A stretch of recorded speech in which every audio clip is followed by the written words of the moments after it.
Well, listen, welcome everybody, and I think we're all happy to be here, and some in person and some on Zoom, and happy to see a few days of cooler weather. So hopefully that's good for us all. So welcome, and Patrick, looking at our quorum list, I think we have 9 out of our 10. I don't see Roger Berry yet. Roger. Okay, yeah, they're still not kept. Okay, so 9 out of 10. We ask everyone to mute, please. All right, so again, welcome everybody, and Jamie, shall we start with a secretary's report? Did everybody receive the minutes? Did. Yep. Any corrections? Anything that you want to add?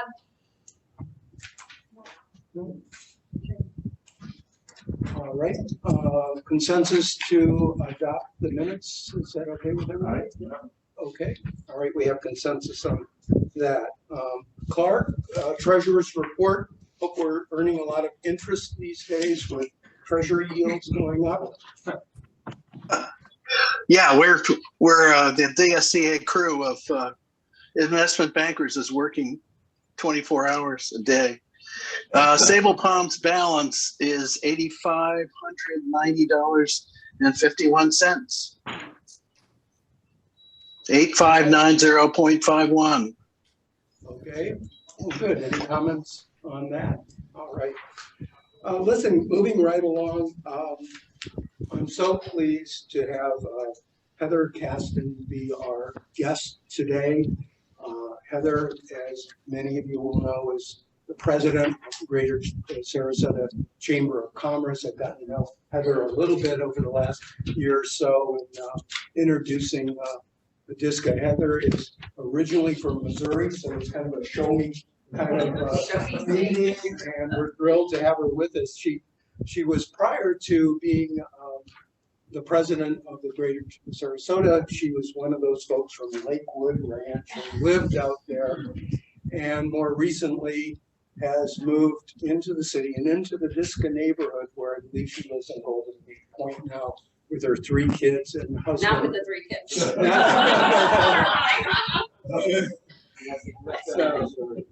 But we're so thrilled to have Heather here as part of Dsca's continuing commitment to reach out to not only our residents and associations, but to the business community. So without further ado, Heather, please have a seat and tell us about the chamber, and we look forward to hearing your remarks. Well, thank you so much for the invitation. This is an honor to be here, and it's great to see all of you and also all of you on Zoom today.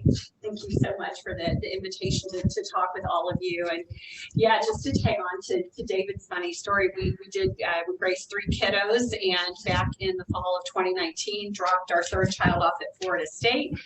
And we weren't 50 miles out of Tallahassee, and my husband turned to me and he said, "Are you done with the big house in the yard?" And I said, "Yes." And within 30 days, there was a for sale sign in the front of the Kasten house, and we moved downtown, which was amazing to cut that 45, 50-minute drive 2 ways a day down to really a 5-minute bike ride. We lived the first year in Arcos, which was a great experience. And then we actually got in over Golden Gate Point right before the market really ticked up last fall. So enjoying that. You know, just to share a little bit about the chamber, this year we're celebrating our 100th year. So when you think about all of the businesses that come and go, the average lifespan of a business, the chamber's been around for 100 years. So going back 100 years, we were very instrumental in the separation from Manatee County. Our board of trustees, we were tired of all the tax dollars being spent in what was at the time called Bradentown, later changed to Bradenton. But really throughout the years, the chamber has played an instrumental role in being the voice and the champion for the business community. So fighting things, going back in the 20s, mosquito control and paving the roads because the roads were so muddied and rutted up, to things like the Ringling Bridge, to a few years ago doing a Change the Date campaign. So always looking for ways to serve and build businesses. Businesses tie to jobs, and jobs are what fuels our economy. to tell you a little bit, the chamber, we've always been, I call it that we're kind of a community convener. We work with different community organizations and businesses to bring people together to help solve problems and solutions for the community. So we do about 100 different meetings and events per year. We do a ton of educational programming, for our businesses, large and small. We do quite a bit of advocacy. So we work very closely with the city here in Sarasota as well as the county. And then I also do a yearly trip to Tallahassee to meet with our state legislators there. We have a couple programs that, a lot of times people think, oh, the chamber, it's just all about, networking and parties and that type of thing. We also, one of the biggest issues right now that businesses are facing is workforce, talent, finding and retaining talent. So I like to say the Sarasota Chamber, we're doing some really what I consider unique things. We have several programs that I believe really help to foster workforce for the businesses that we serve. One is our Young Professionals group. We have a whole set of events and programming that are geared towards young professionals. They have different needs than old people like me. They're trying to find their way. And, as a community, we want to keep our young professionals here. So trying to find ways to bring them together for them to have a community. We also have a very robust leadership program. We have an adult program this year. We had 90 applicants for only 45 spots. This is a 10-month leadership program.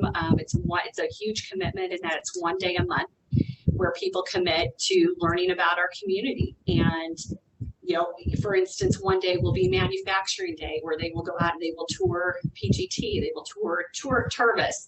One day will be arts and culture day and they spend their day touring all of our arts and cultural institutions. One day is environment and they'll literally go out to the dump and they'll go to the water treatment plant. But we're a big believer in that a community has to groom and foster and develop good leaders, and that's certainly a business that the chamber is in. We also have a youth leadership program for juniors in high school. They go through a half a day once a month, unlike the adults. A couple of programs that we instituted this year, one you may have heard of, it's called Career Edge. And tying back to that topic of workforce, Career Edge is a privately funded initiative. And I highlight the word private. So we have Career Source here in town, which is a federally funded program that helps place people. But as anything with the federal government, there's a lot of tentacles, there's a lot of boxes to check. It's very onerous on employers to have to access that funding. Career Edge was set up. We work in 7 given industries, and I'll just give you an example in one industry. So take HVAC. Let's face it, in Florida, we like our air conditioning, don't we? So the chamber, we work with probably over 30 different air conditioning companies in the area. They're all crying for employees. So what Career Edge would do is we go out and identify folks. These are people who could be working the Wendy's drive-thru. Working $8 an hour, $10 an hour job. We allow them to work during their day to earn income for their family, and then we create a 6 to 10 week, what we call fast track program, where we hire the training, we pay for the training, put them through an immersive certification. They come out the back end with a certified certification in HVAC, and then we place them with our member HVAC companies, where they get a very good starting wage. Most of the time it's north of $40,000 a year with benefits. So when you think about the trajectory of someone's income earning potential over the course of their life, I mean, it's really life-changing work. And we do that within healthcare. So think of, someone going from a Wendy's drive-thru to being a CNA at Sarasota Memorial Hospital. So HVAC, manufacturing, automotive, plumbing, electrical, and insurance, which does happen to be a big sector for us here in Sarasota. Just to touch on, I think I mentioned we are doing, it is our 100th year celebration, and we did create what I think is a really nice timeline of businesses, and I brought extra copies for anyone who would like to take one, but it's a great publication kind of documenting our 100 years and the things that the chamber has been instrumental in the community, and then also kind of a current version of our monthly newsletter, The Bridge. for all of you, but really wanted this to be more of a conversation rather than me kind of just spew information. Is there any questions or anything that I can answer for anyone about the work that we're doing? Can you tell us a little bit about the composition of the chamber vis-a-vis large business, small business, professional businesses, retail?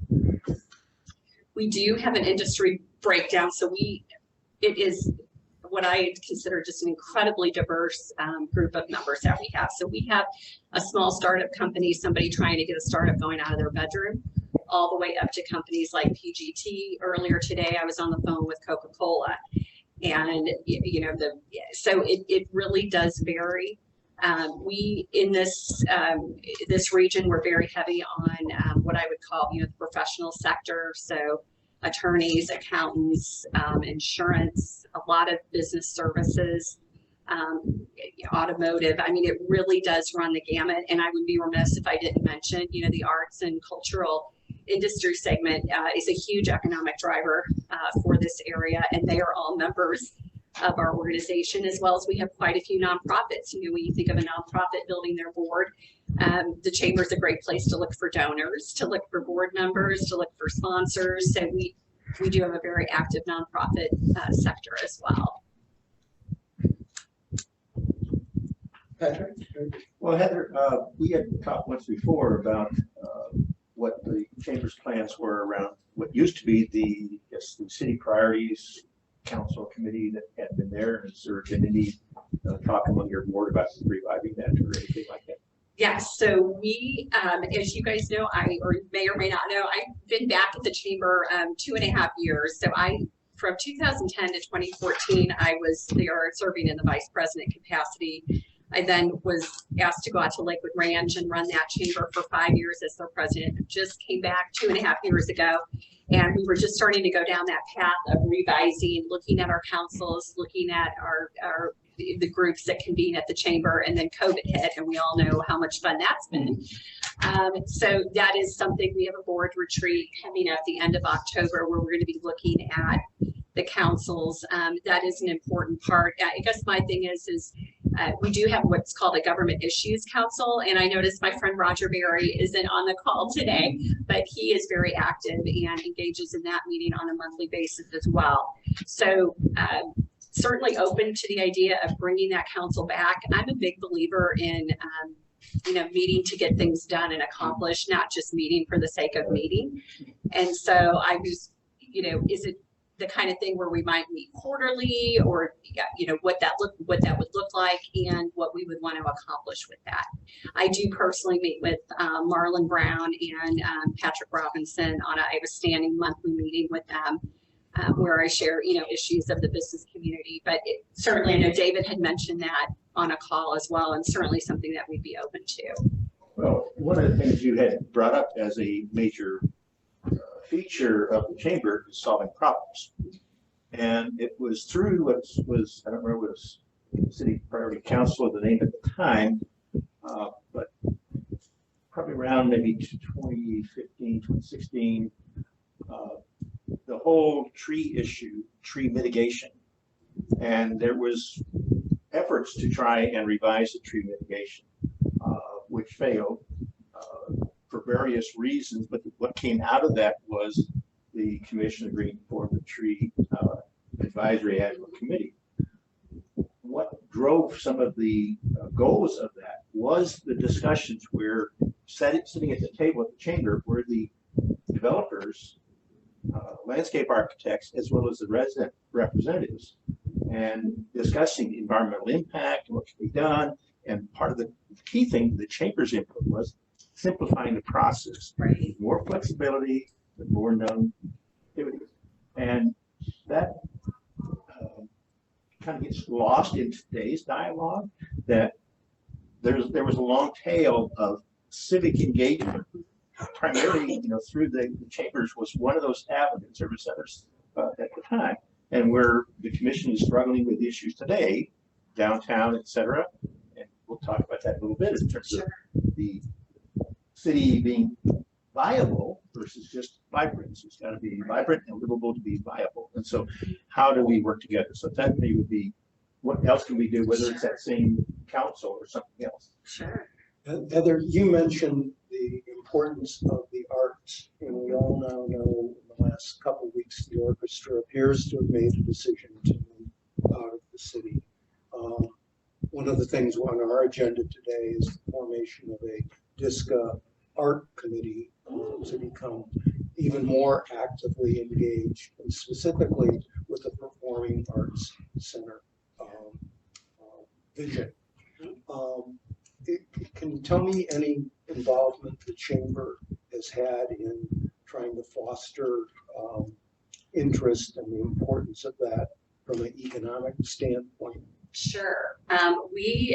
Many of you know Jim Shirley with the Sarasota Arts and Culture Alliance. I work very closely with Jim. In fact, we, for our centennial, we have, I don't know if any of you have driven by the chamber, but we have 2 massive murals on our building representing our 100-year history. So yes, we, in regards to, it's appearing that it is going to be a tremendous loss with the orchestra. That is something that as a chamber, we collectively wrote a letter endorsing and encouraging them to stay in the city. And those are things, issues that we will get behind. To support that. A strong downtown is what makes it, a thriving community. So that is important, very important to the chamber. Yeah, and I think just for everybody's benefit, I have shared with Heather some of our population projections showing right now our neighborhood in the region of 12,000 people going to 15,000 and growing to approaching 25% of the whole city's population. So we're very interested in communications with the chamber on all of the implications for the businesses, for our residents, infrastructure to support that kind of growth. I appreciate being involved in that. The city has made the decision to funnel, they're updating their strategic plan. They've made the decision to kind of funnel things through CCNA, which is some disappointment to us, realizing that we're 1.7 square miles downtown with 12,000 people. So we're trying to get more attention from the city, not beyond what we deserve, but certainly that it is a thriving economic driver. And I think our recent survey showed $60 million, was it, Patrick, in economic spend of our. When we added up what the condos spend, and we did a survey, and those who came forward and put down what they spend in maintenance, so that's what they collect from the residents. That's residents' money that goes to maintain those buildings. That money is primarily spent in the county, Manatee, Sarasota County, on services and trades. That's what we're talking about. And we added it all up and projected for the number of units in the downtown area. That's close to over $60 million. And staff that's hired by the condos is close to 300 full-time equipment. So a lot of them have part-time, but you add full-time equipment. So we said, where does that rank in the county or even the city for size employment? Yeah. And as we know, more condos coming online will be more tradespeople, employee, service contractors, et cetera. Any other board members on Zoom with any questions of Heather, Ken, Kathy? Yes, yeah, I do. Hi, thank you for joining us today, Heather. I got just a couple of questions for you in regards to the DID. Like, what is your involvement with, or how do you interact with the DID, and what does that look like? And then, how do you see DSCA's, involvement, or what can we do for you, or how do you see us fitting together to be able to work together? Not that we're not already, but how can we support you? Well, thank you so much for those questions. To answer the first one, Prior, everything, I think in today's world, it's like, oh, prior to COVID and now, and I'm hoping we can drop all that language here shortly. But prior to COVID, I was working with DID, met with John Moran on a monthly basis, attended, he has a roundtable, David, you've been going to. So, getting involved, in terms of knowing what's happening and what's going on. The thing, I guess, that, I'm still learning my way around. And so forgive my lack of knowledge on this, is just, there is all these small micro groups, to speak very frankly. So you've got the DID, you've got Dsca, you've got Dsca, there's, I think, a Downtown Alliance. And everybody's kind of beaten to their own beat and doing their own thing. And, so then when I think as a chamber, okay, if we bring a city priorities committee, is this just another little band of people beating to our own drum? Is there some way, for everybody to kind of get on the same page and collectively be able to get things done at a city level? So I'm still, I would say, I was in my role for, I started in March of 20, so just shy of a year before COVID hit, when I was just kind of trying to get immersed into these different downtown groups and learn, and where does the chamber have a place? And, being that we're kind of the big elephant in the room with 1,200 members, I don't want to show up to the DID or to Dsca and be like, okay, we're here to get out of the way. We're here to solve everyone's problems. So again, trying to learn and figure out, where the chamber's place is, because we are covering a large region. Now, obviously, we're very focused, the heartbeat of any, county is its city, is its downtown core. And so that is a very important issue to our chamber. But I would say I'm still navigating that and still trying to, I guess, figure out what the chamber's role is in that. Okay, thank you. It looks like there's further discussion on that then. In other words, we could work on that. Yeah, and we are open, like I said earlier, just I view our organization as a convener of bringing people together. So if there's an opportunity for the chamber and Dsca to do something in partnership, or to host an event in the new Rosemary Park, or to, I'm just spitballing, do something halfway, in Gillespie Park, or we are always open to looking at different ideas. I was talking with Ted, maybe there's an opportunity to do something, regard with lawn bowling or something. But I think that's where conversations start to happen, is when you bring people together, and they really start happening when you get a glass of wine in them. Then friendships really start rolling. I will just add that, and maybe in place of Roger Berry, but I seem to recall years ago that there was an initiative that the Dsca and the DID and the chamber came together and wrote letters to the commission on particular projects. I think it had more to do with roadway, might have been the Fruitville streetscape project, but there were activities, and they came out of that priorities committee because there was a lot of dialogue about bringing business people to say, yes, let's understand that, and asking the question. So yes, it's opportunity driven, but that opportunity comes together when you have people who have spent some time learning what each other's business interests are, so that they can have that dialogue. And so that's kind of which comes first, and you wait for a project to then drive forming a group, or do you have a group where they're dialoguing, and out of that comes what's the top 2 or 3 projects that we should be focusing attention on, or not. Good point. I do know back in 2012 to maybe 2015, and I'm not remembering what his title was, but do any of you remember Norm Galu? Yeah. So he was, a third funded by the chamber, a third funded by the city, and a third by the DID. And what that guy's job was to wake up in the morning and how do we make this the best darn downtown possible. And when you have somebody waking up every day and that is their mission, things start to happen. Yeah, just one closing remark. I was on a DSA call this morning, and Erin Silk, is it? She was at a conference in wherever the heck it was not here. And she said the central theme of this economic development thing was the changes that COVID had brought of people wanting to live where they want to. And where do you want to live? And I think that I pointed out this book, Restorative Cities.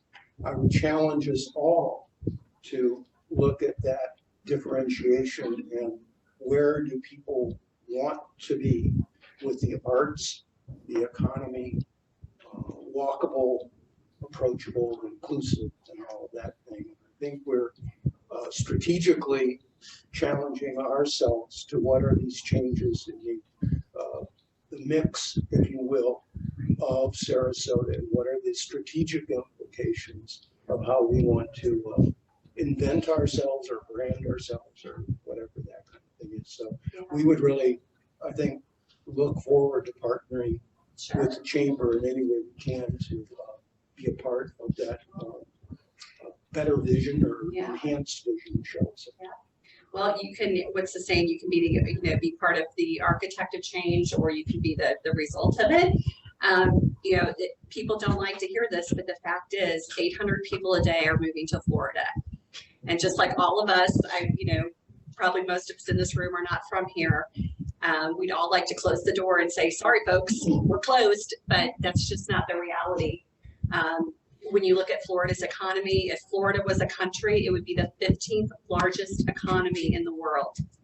So you think about that, larger than Germany, larger, we're approaching being larger than Mexico, just as the state.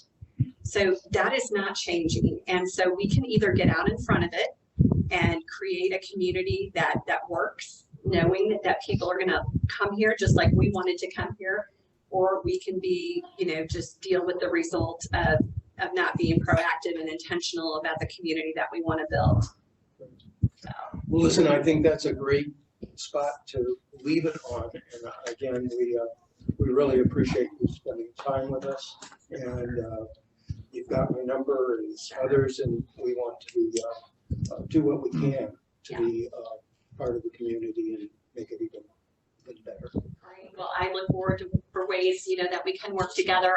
David has my contact information if anyone else has additional questions or there's anything I can answer for you. And then also please help yourself to the Centennial books and our newsletter.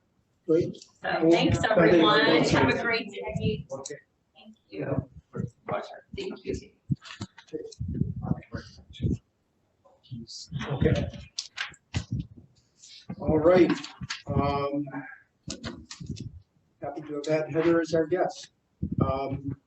The next item we had under new business is the formation of a arts committee. And this is a conversation that I've had with a number of you, Ken, and kind of morphed out of the situation with the orchestra, where there was an ad hoc group, and then it seemed appropriate to bring up for consideration the formal formation of a arts committee. So in your board packet for board members, Ken drafted what I think is quite a credible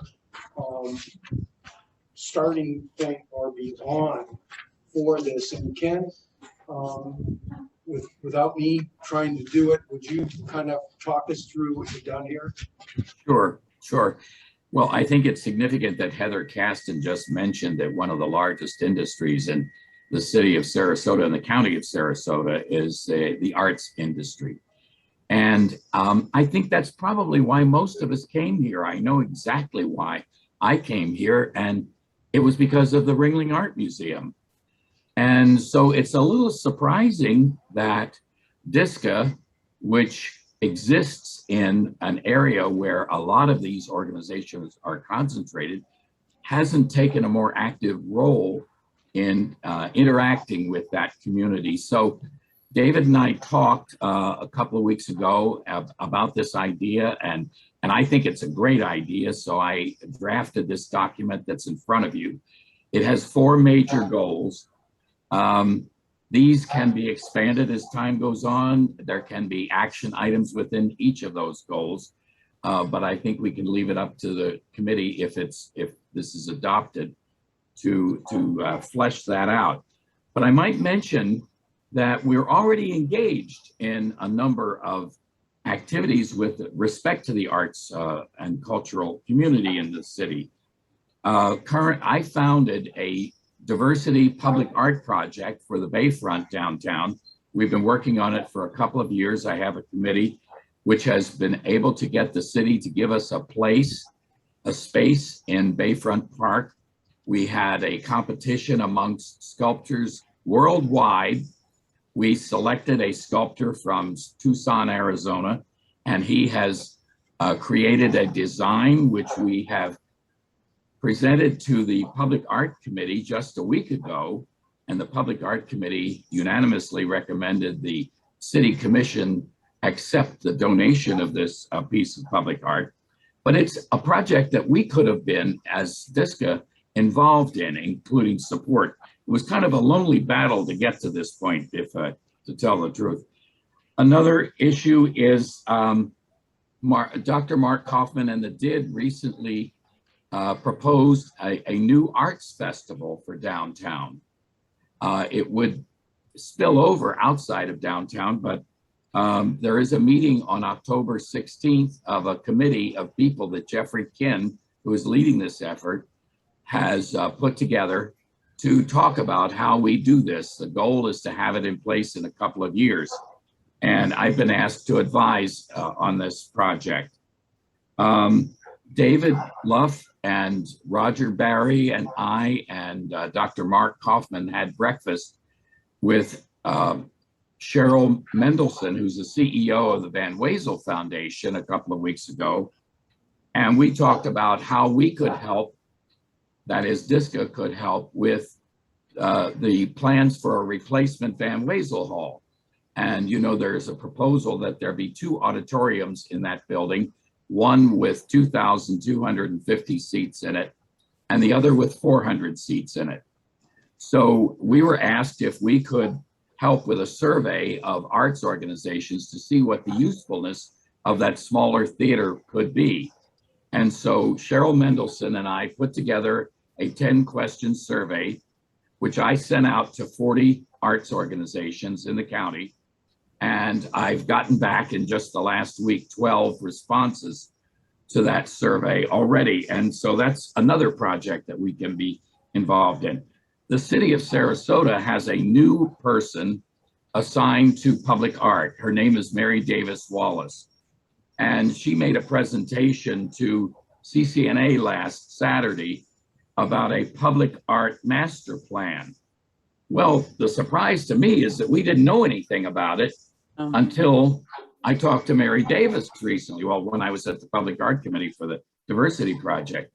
And so now Mary is going to send us this plan so that we'll have an opportunity to comment on it. And tentatively, we have Mary scheduled for the January 5th meeting of Dsca's board. And let's see, that's 4 things: diversity, public art project, the Van Wezel auditorium replacement, the public art master plan, and the arts festival. These are all happening in our area, and we're not engaged as an organization, and we ought to be. And we ought to be there to support the projects that are beneficial to downtown. So I would like to move that the board adopt a motion that we create an arts and cultural committee for the Dsca board. I'll second the motion. Any discussion? To me, it seems like a pretty obvious, unless somebody has a objection. It certainly seems particularly both proactively and reactively to what the orchestra has done. We can't suffer any more strategic losses, so to speak. So that's my 2 cents. Any other? Great job, Ken. No, that's wonderful, Ken. Lots of good work. Thank you. Great. Well, we can do a lot more. So we have a motion in a second. I think it's a great idea. I would second the motion. I don't know. All right. All in favor? Oh, Ken, Aye. David. Peter's got a question. Oh, Peter. Yeah, excuse me. I thought the document that's on the screen at the moment is a draft document, I'm sure. Right.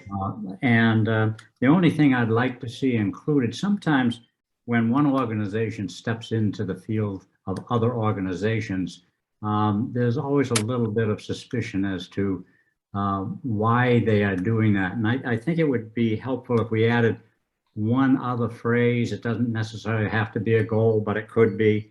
And that's one that says that Dsca is going to develop, as part of this effort, develop relationships. It may be implied in what you've got now, but firmly state that Dsca will develop relationships and work in cooperation with established arts and cultural organizations to support the growth of their programs and efforts, to make sure they understand that we're not trying to come in instead of them, but to work with them. Yeah, we could do that.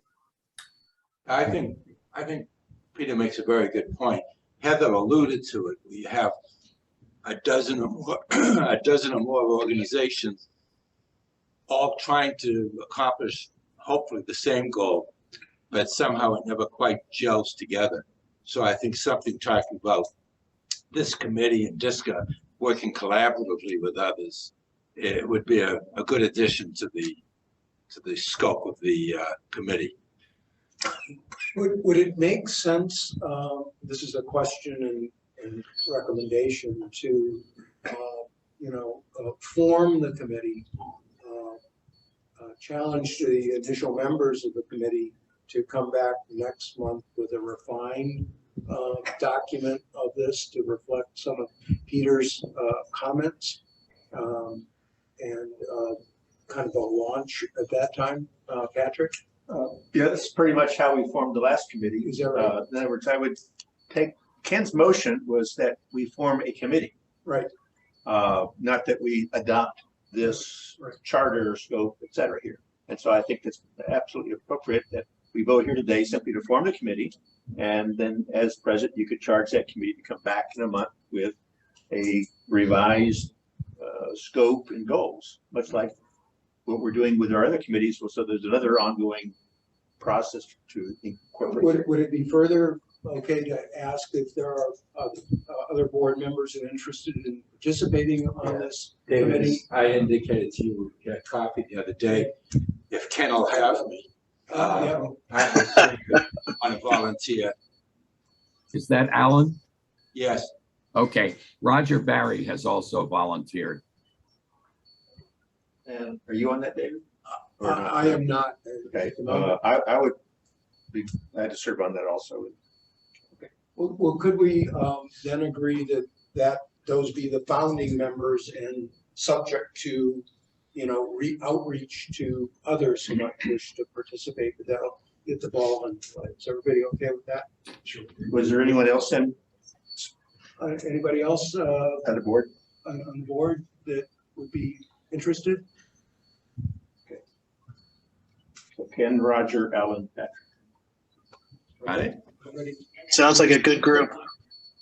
Okay, great. I'd be interested to know exactly what kind of ideas the committee comes up with to support the whole idea of the arts in Sarasota. What are we going to be able to do that will benefit all the various organizations? Well, the survey we're doing for the Van Wezel right now is one. Yeah. Yeah. I believe we were interrupted when you were calling the question. So The question. we were taking a vote right when we said Peter had a comment. So Yeah, we haven't taken a vote. We have not taken a vote on the motion that's on the table. Okay, Form the committee. okay, so we have a vote on the table, motion to form the committee. All those in favor? Aye. Okay, looks like it passes unanimously. And then we also had a consensus, I guess, of the initial four or five members charged with the task of coming back at our next board meeting with their initial thoughts in a further draft of the scope and goals. So, any more discussion on that? Otherwise, we can move on. One other thing, just under as an aside here, it's not per se on the agenda, is I am going to wish to convene the executive committee to have some discussion about strategic goals and how we look at that without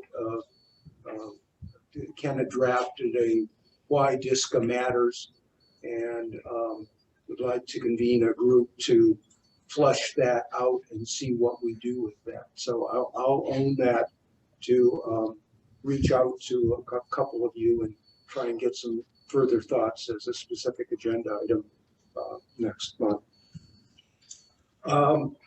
Old business, Dsca proposed response to Lemon Avenue closure request.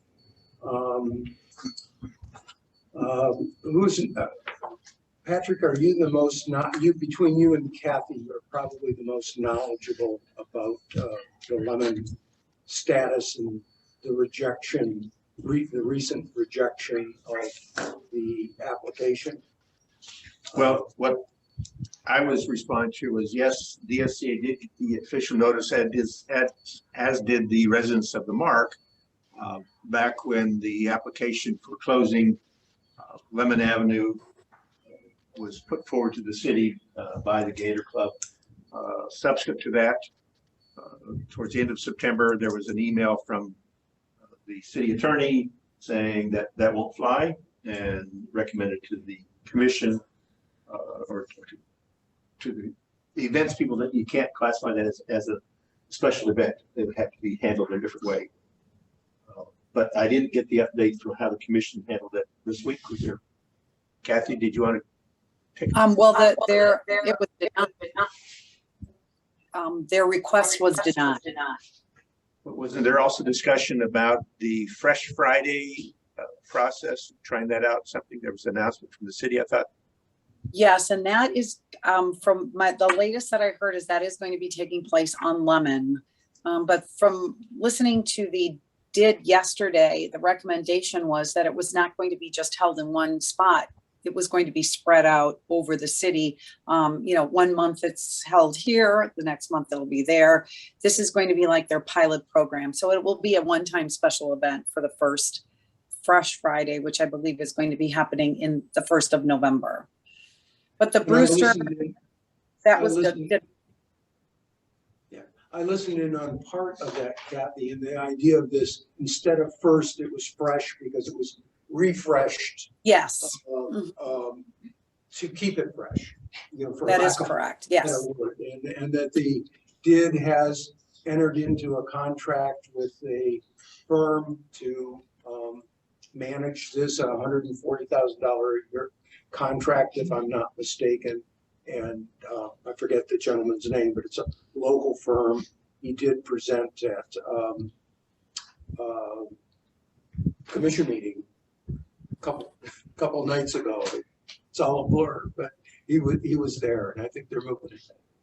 Yes, they are. And I think the idea that the city was going to do their thing did have their thing in mind, and now they're combining efforts, which makes sense.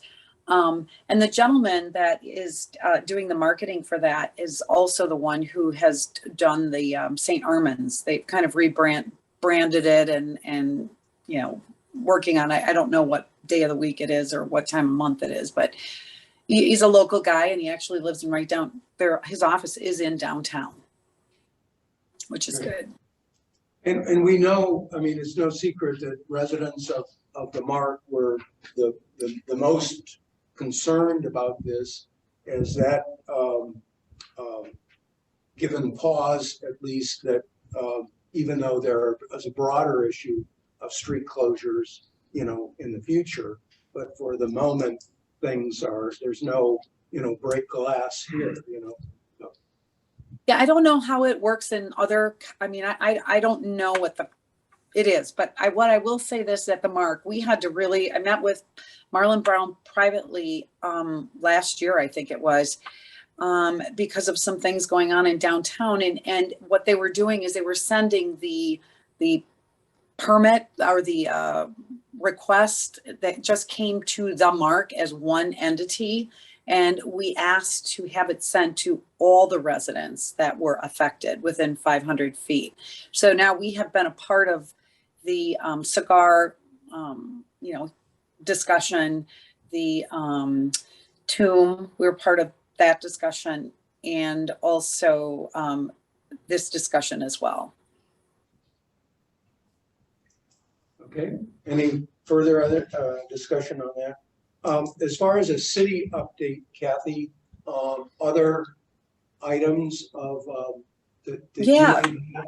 Yeah, a couple of things. I mean, the sit-lie there's a lot of momentum behind that. If anyone tuned in to the commission meeting on Monday night, but that is getting an aggressive look.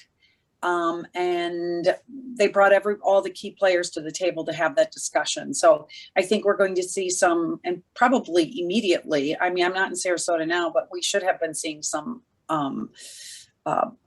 efforts on the part of enforcement on what's already on the books. But they're retweaking an ordinance going forward on the sit and lie. The other thing, the prep board that is going to be happening October 21st is going to be attended by Jerry Fogel and Marlon Brown, and that's going to be fabricating and posting the rules, and they're going to start for the parks. And the idea is this is a citywide effort, but they're going to begin with the downtown. So we're getting a priority on getting this taken care of within the downtown first.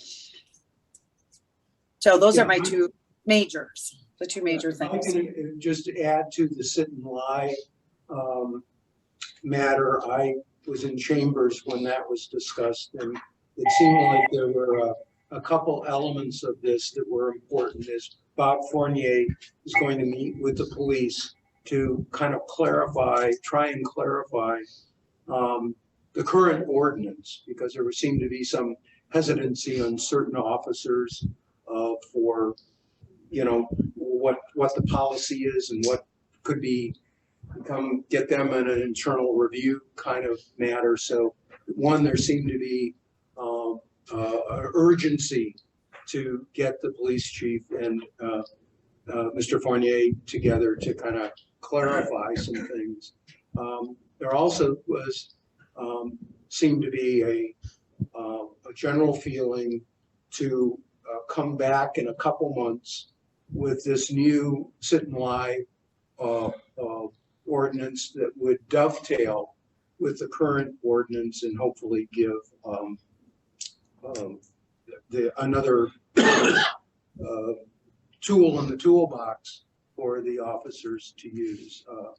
In addition to that, there seems, Peter and I actually talked about this phone call earlier today, some confusion, or including myself, of the mix between homelessness, vagrancy, criminal activity, unsheltered, and that is a challenge.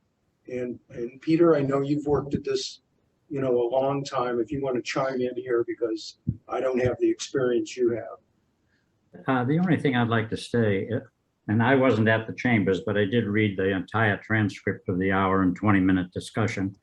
And I would say that today's Sarasota Herald Tribune on the front page article did a good synopsis of the positive parts of the discussion. But what was left out was everything in between the lines. All the way from, the city doesn't have a definition for what a sidewalk is, for one thing. So you have police officers coming up, as an example that they pointed out, that somebody's lying on the pavers that outline the sidewalk. And the police are saying, well, that's not a sidewalk, that's a paver. What I got the impression was that all of this was being swept up under the rubric of homelessness, including the vagrants and the drug dealers and the illegal panhandlers. Those are all criminal acts. for the most part. I guess panhandling would be a misdemeanor more so, but some of these others are criminal acts, and they're being attributed to homeless people quite often. So there's a lot of confusion and misinformation. It appears that the city attorney would like to maintain the present ordinance and supplement it with a new ordinance. That makes some sense, but when you start to dig in and drill a little deeper, I don't see how that's really going to work and improve the misinformation that's coming about. So I guess my bottom line is I think Dsca, along maybe with several other organizations downtown, really needs to stay abreast of what's happening with this ordinance so that some unfortunate liabilities don't occur as we rush forward to this. But I think it needs to be on the table at almost every discussion in our board meetings. Okay, very good point. Any more discussion of city updates? Kathy, I'm not immediately thinking of anything under city updates, right? No, I not right now. Okay, moving ahead to committee status reports. Jamie, and the big event Yes. coming up, so update us please. All right, yep, it's 1 week away. You guys can believe that. So it seemed like that kind of came up quickly. So far, as of 2:45 today, we have 80 people and 7 guests. We've sold 2 food and beverage sponsorships. We had a couple platinum members that couldn't come and use their tables, so we were able to sell 2 tables. And I think today or tomorrow we're sending out another opportunity for a smaller level sponsorship. It's already gone out. What's that? Already gone Already out? went out, Okay, yes. all right, so that's gone out. And we're still just holding off we've got 5 people that haven't registered for their tables. I've emailed 2 of them, and then the rest are Kristen's folks, and I've reached out to her to reach out to them, so. You guys haven't registered, make sure you get on. This week away. Okay, any other discussion? Norman, Patrick, you have any? Yeah, I will just note in going through the registration so far, this is turning out to be fairly balanced in terms of number of members and non-members. So we are getting quite a bit. And in fact, when I looked at the weekly registrations, kind of track there, the first full week of October, we had a huge spike in a couple of days. And I think that's probably attributable to the article that I put in the Observer that brought in probably a lot more non-members. In other words, we were way ahead on members registering from our very first couple out notices to the people we knew of. But we've had new people come in who were not previously in our database. And so I'm going through right now and calculating, a few of those that come in. And so that's a good side of it. And so there may be, as we then put forward our 2022 plan for membership and come up with a pricing on that and the benefits, et cetera, there may be other people that who came to this meeting that would then be joining going forward. I do have a question. Do you know if David, he was the one who wrote the article, is he going to be attending the Yes, event? he's told me a week ago he's coming. Great. Hasn't reconfirmed at this point at all. Fantastic. I think. I put him in the registry. He's Okay, registered. he is in there, okay. And then also there's the Herald Tribune reporter, Jay, somebody or whatever. I remember calling it. Maybe I can reach out to him. Okay, you can get him into the database for registering them. Yeah. Okay. Hey, David, could I just make one, maybe in reaching out for additional publicity, we could soften the title a little bit of condominiums in crisis.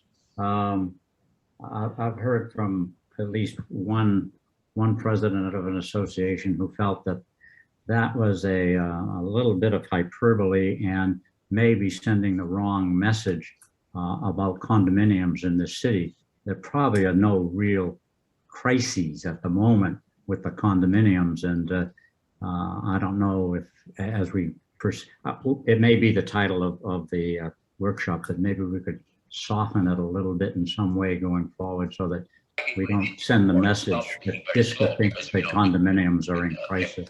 Conventional MOS, it could be. Well, we already had the problem with Dolphin Towers. 800 kilohertz Right. frequency in those days. They were around 200. Yeah, well, even I got a computer sitting downstairs somewhere. Okay, well, I know, Jamie, you and Chris, you folks talked about that, and I kind of hear you, but I also hear I know what he's Peter. saying, but yeah. So, You're attention grabbing. so what in the last week of promotion, can you take that into account and I mean, I think we've already named it, so it's kind Yeah. of hard to change it Yeah. once we branded it. But yeah, I hear your point, but might be a little late. We've got a week to go. And I feel badly. I apologize for even bringing it up, because, you know, I was uninvolved in the last 30 days because of what I was doing and where I was. So I'm not in no way criticizing. I'm just sending the message a little bit that as we promote this, if we can just soften up that we really want to help condominiums become a better place to live in our community, not because they're in crisis, but because they're just a great alternative to other forms of residence. Well, Peter, part of the reasons I think Kristen came up with that was that the idea of having an event on building maintenance was not sexy enough to attract many people. I know. I know. That is correct. It's a But I hear certain what you're saying. alliteration too. Well, we're not going to put guys in bikinis on the brochure, so just to sell our message. I'm glad to know that 80 people have registered. That's terrific. It gives us a good idea for next year's conference. So Yeah. talking about how condos are great places to live. Yeah. And you should dump your house. Well, Thanks for the idea. one Peter. of the topics that David and I had talked a little bit here was tying this workshop in with the bigger picture, and we'll talk about that in a minute, of having an event around the restorative cities, and how this workshop that we're doing is about creating healthy buildings, and we want to have a healthy environment for those healthy buildings. And so maybe there's in the next piece to go out, we might, even though the flyer still says what it is, we can come up with something around healthy buildings. And this is basically things you do to stay healthy, you know, exercising your muscles to be sure that you're addressing all of these facets of your insurance and et cetera, to stay healthy. Yeah. I think that would be a great segue into the next. Yeah. Okay. Well, all right. Moving on. Green Space Committee. Patrick, what do you have for us? Well, I think the item that Kathy had brought up was coming up on the prep board, discussing the park rules, and I mean, ours is a big part of that, right, Kathy? Yes, that is correct. To get 2 microseconds. Yeah, yeah. And Ted, has the material gone out for that? So that No, Oh. the material for that meeting has not gone out the yet. backup material is what's It being, will come out Thursday before the meeting. so It'll the, be the 14th. so whatever the park division is proposing has not been published yet. No, we gave them a lot to talk about. They were at their last meeting, and we gave them a lot to reconsider. So this is coming back. Yes, this is coming back to us now the second time. Okay.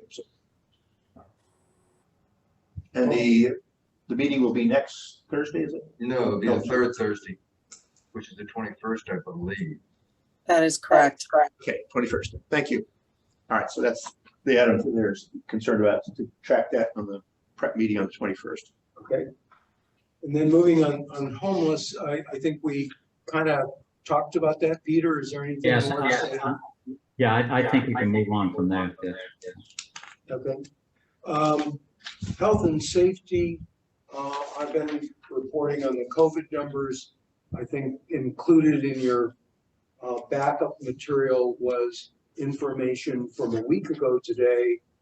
2 or 3 hours ago, I got the numbers for today, and Patrick, I assume you didn't, that came too late for you. No, I don't have those. The other ones have. All I can say is the numbers kind of went like this, and now they're kind of coming like this. So memory serves me correct. The city zip codes, which some of you would know that I'm kind of tracking, are 4 zip codes, which are essentially the city plus a little, are down 61% from 2 weeks ago. And on the screen there, I think this is probably last week's number, but let's just say further down here. Yeah, that the lower line is the 4 city zips, and then the upper line is countywide. And this what I'm doing is charting county data. I'm not inventing new data. I'm just displaying it somewhat differently. So the alarming month and a half ago or whenever it peaked, that is charted monthly since April of 2020. So you can see the trend line. So thankfully, things are improving some. Any questions? And I have copies of, I can send anybody copies of this if they would like it. David, yes. This is Jim. Further to that, the newest information on the regularly published Sarasota Memorial Hospital report, COVID 7-day positivity average is 2.5%. It's really low as positivity COVID. Okay, down from 18 or so? Yeah, down from 17.8 or something. Yes, a month ago. So it's great news. Okay. All right. Next item is transportation. Roger, are you on the call? You may not be. No. Okay. I spoke with Roger a couple hours ago. He said the only new news of the roundabout is going on. But regarding the trolley, what I understand has happened is the city has received a proposal, and it's the same firm that does the Siesta Key trolley. So they have made a proposal that's under review by the city. So I don't have any other details, but it's gotten that far. And I think the city has put on the table one way or another $1.6 million or something, and it seems, or whether you're pro trolley or not, it seems to be kind of moving ahead there in the process of moving ahead. Can I just make one comment about that?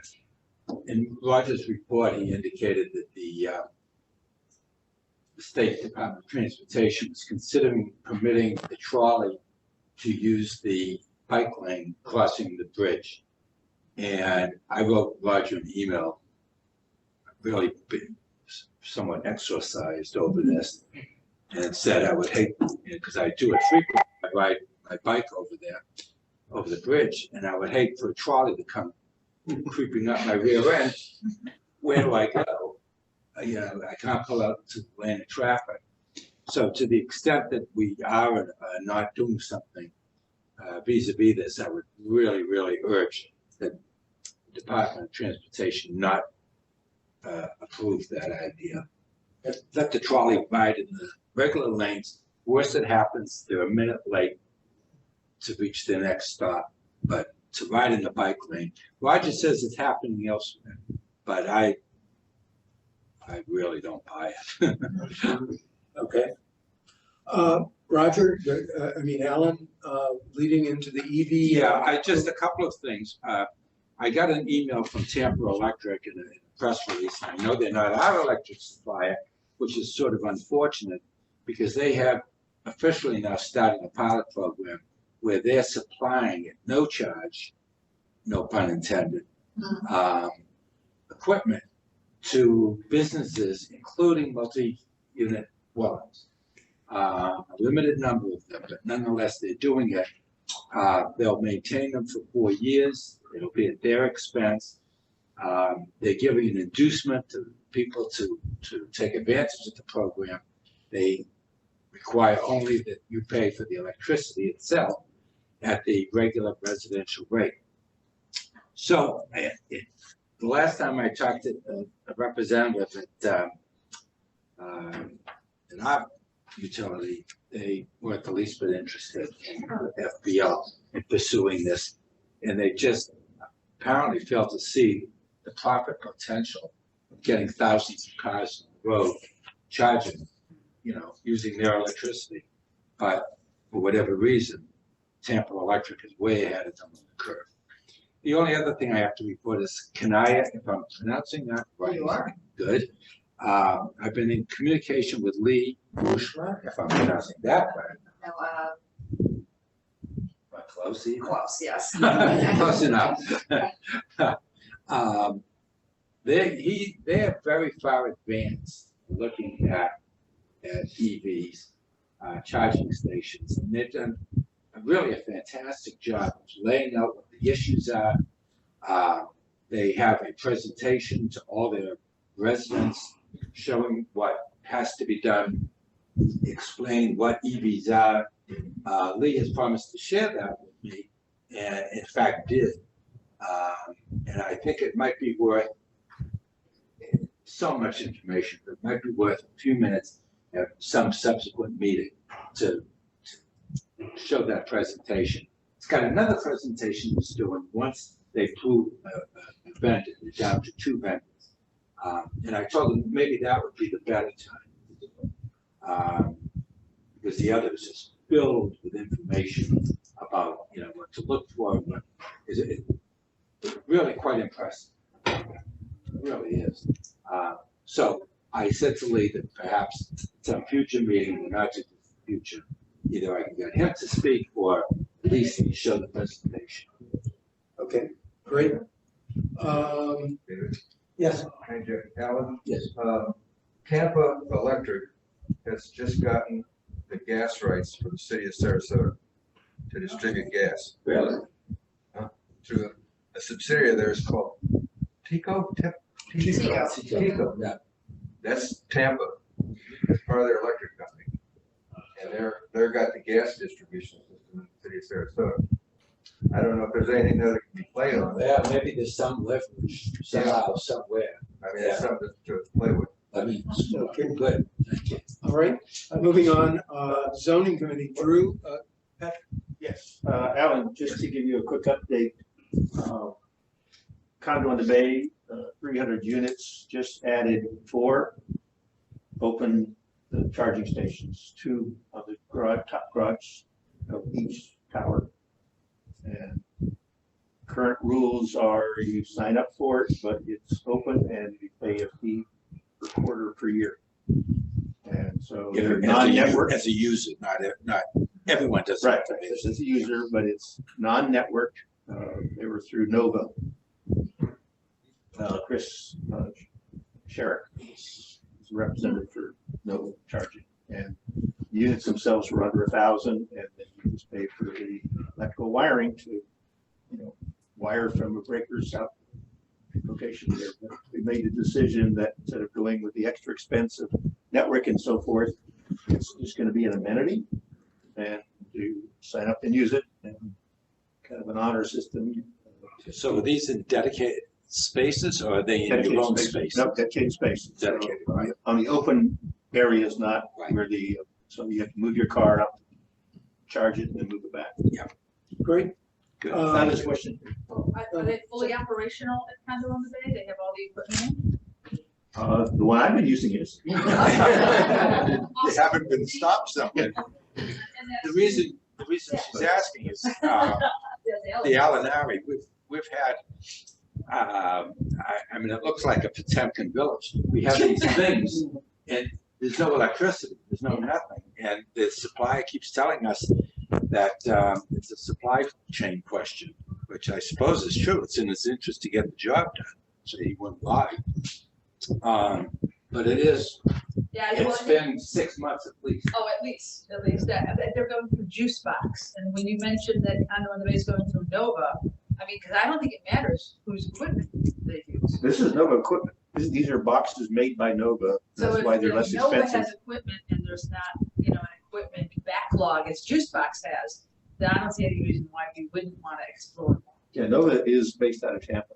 Nova. They're a local company, introduced by Chris Sherrick. We have all of these contacts. And again, he just sells the equipment. You have an electrician install it, Yeah. and you're good to go. I mean, you connect up to your electric supply, and without having to worry about networking and fees and stuff like that. That was the reason for just.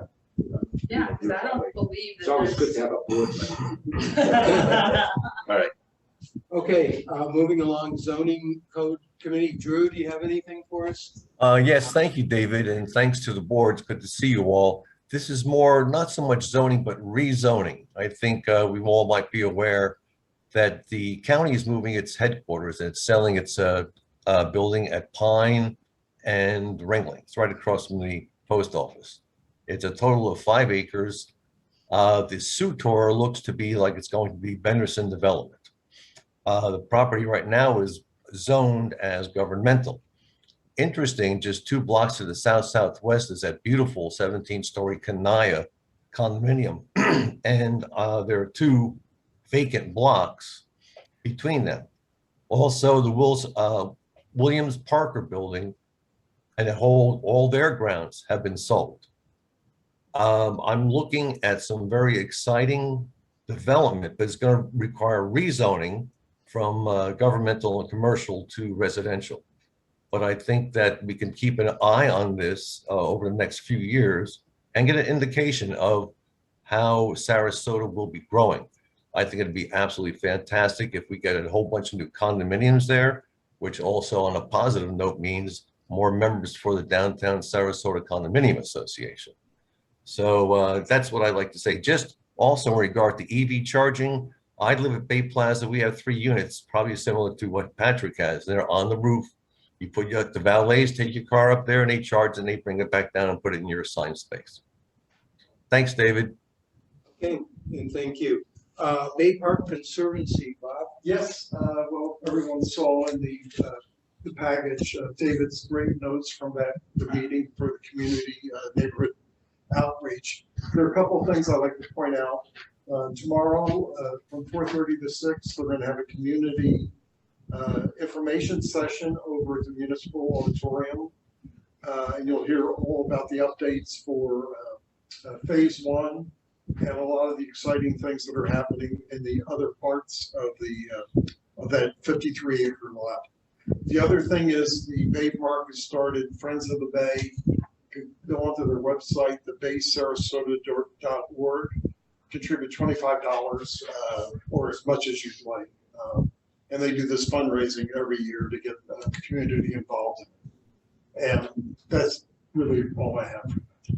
Yeah, Bob and I attended the meeting and my dot point notes, but I hopefully get the gist of it. I mean, the big thing for me was their indication of the camera technology. They kind of state-of-the-art AI-oriented cameras and microphone stuff that they planned. They got some money to install, so that's kind of a interesting development. They certainly seem to be charging ahead. So, CCNA, Ted, what do you have for us? Got lots of things.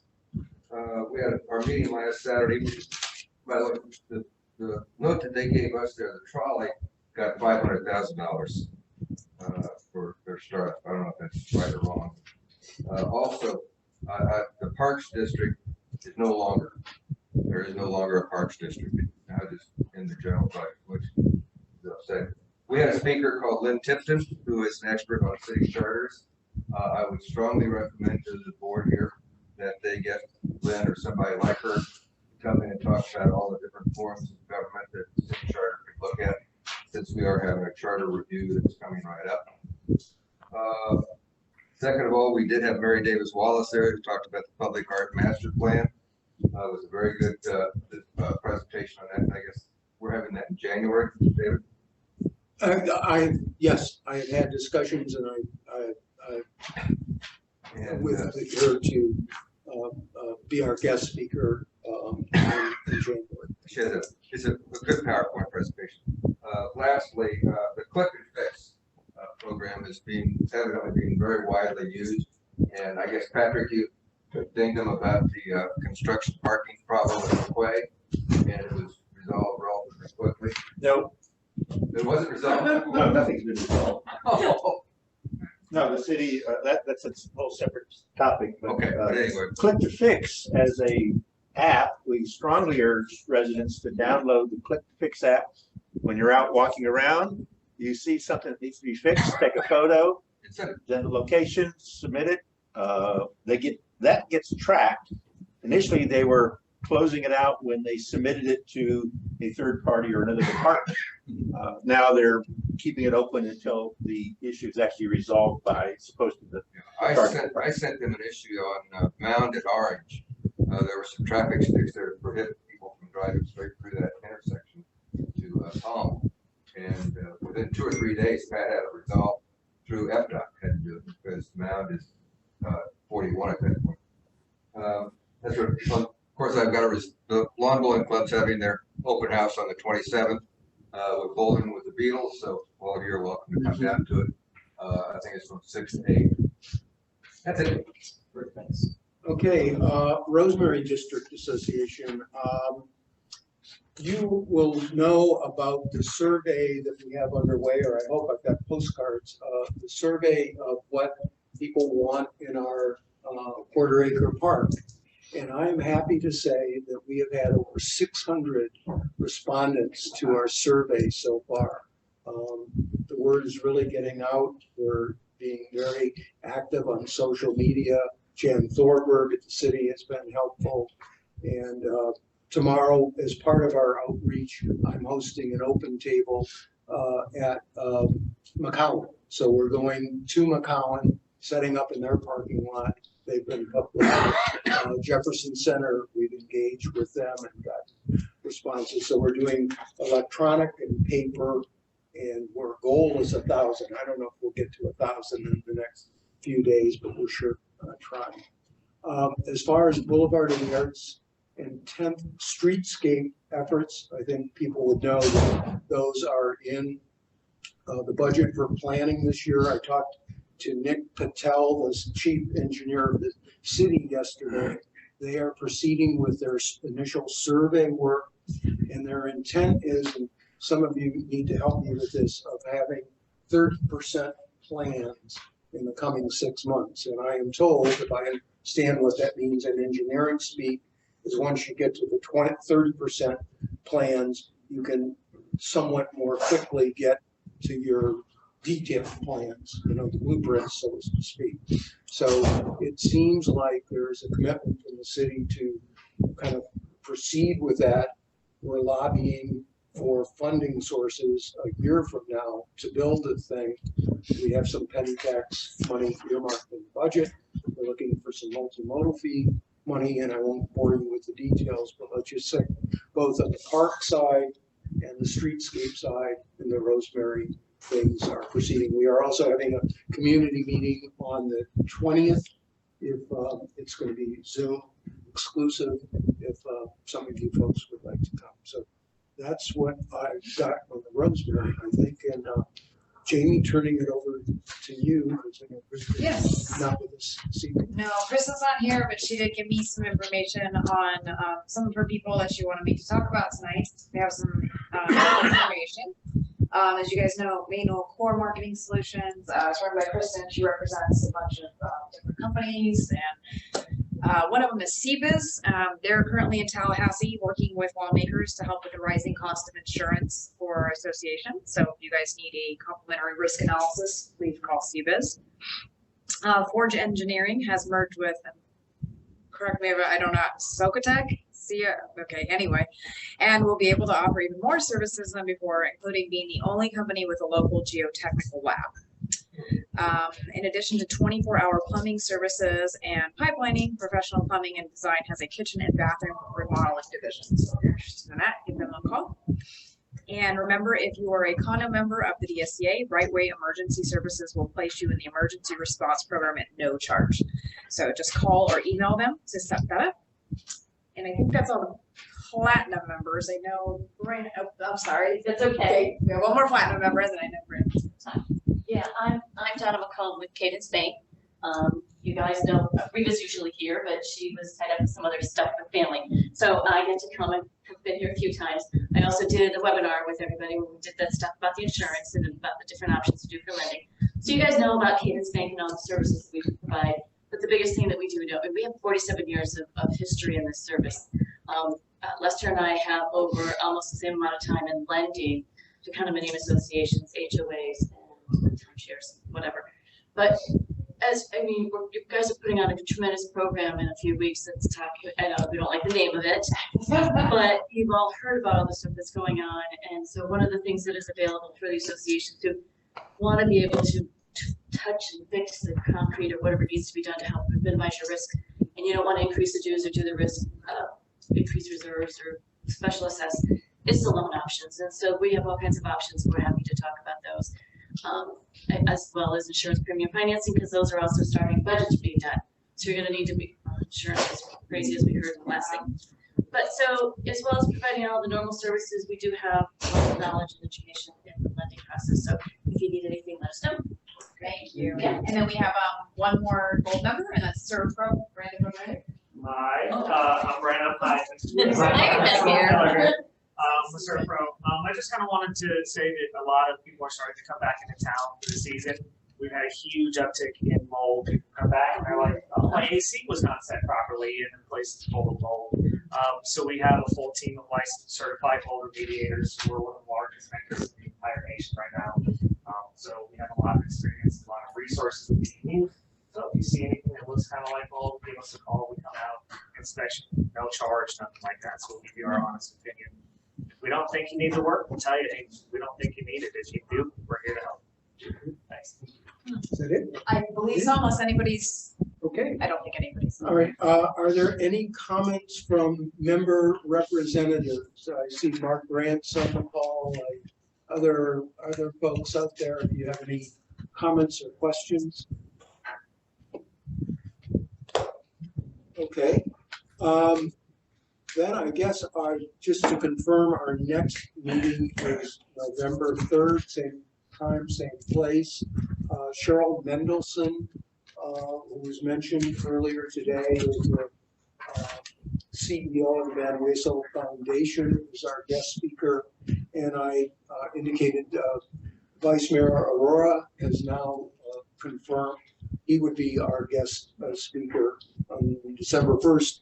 I believe at the time that there is a chance he could be ceremonial mayor. We don't know, but that is a possibility. So is there any other comments? Am I missing anything? David, a public affairs announcement. Your city's charter review committee is meeting on Monday at 6 p.m. in the chambers, City Hall chambers. And if you missed Lynn Tipton's presentation at CCNA, she's coming to make a presentation to the Charter Review Committee. She's the director of Florida League of Cities University, and she'll talk on the various forms of local government in the state of Florida. Peter, could you give us more of an update on what has been discussed by the Charter Review Committee? An update on what the committee has been doing? Yes.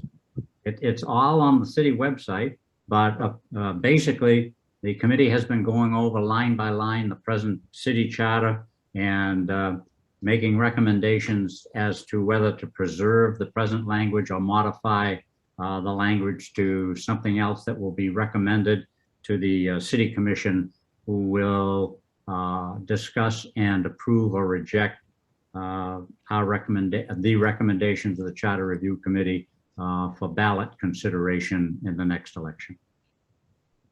So you're saying there are already markups available? No, well, you can see what the discussion is up until, I believe, the charter review is at Article 4, Section 3. And there are 12 articles that we have to go through. We have meetings scheduled through the first of the year for regular meetings, and we have several special workshops to consider things like local forms of government, district boundaries, and so forth, in which we'll bring in experts to talk to us a little bit about where we're going with our recommendations on those considerations. Thank you. Okay, is there anything else? Heaven forbid we're 4 minutes ahead of schedule. So, I don't know, but Can you roll those over? yeah, no, we roll those over next time. But there's nothing else. Everybody, I think it's been a good meeting, and hope we've enjoyed our speaker and our time together. So thank you for all you do. Move to adjourn. Move to adjourn. Thank you. All right, thanks.